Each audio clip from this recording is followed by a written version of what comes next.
બ્રિઝલ પટેલનો આવી રહ્યો છે ઝોમાટો, જે આવતીકાલથી ઓફકોર્સ નિફ્ટીમાં ઇન્ક્લુડ થશે.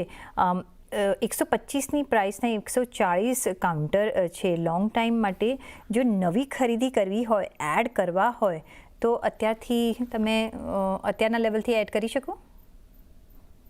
જી, તો ઝોમેટોમાં હવે નિફ્ટીમાં ઇન્ક્લુઝનનું છે, તો નિફ્ટી ઇન્ક્લુઝન પછી મે બી જે બેલેન્સિંગને લીધે જો બાઇંગ આવશે ઓબ્વિયસલી.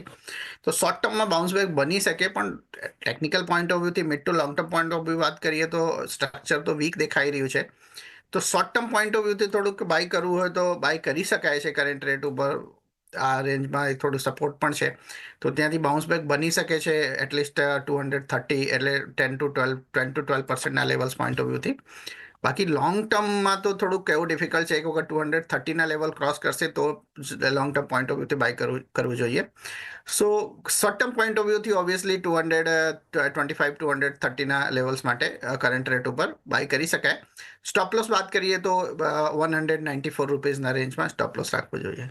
ઓકે, તો ઝોમાટોમાં short term point of view 194ના સ્ટોપ લોસથી 230ના લેવલ માટે કામકાજ કરી શકાય.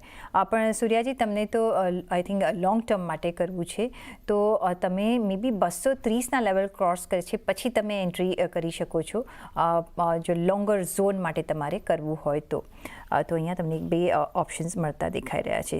નેક્સ્ટ સવાલ પર નજર કરીએ, અને સોરી, આ બ્રિઝલ પટેલનો સવાલ હતો. સોરી બ્રિજલ, તો તમે અહીંયા ઝોમાટો પર આવી રીતે ધ્યાન રાખી શકો છો. નેક્સ્ટ સૂર્યા પ્રજાપતિ.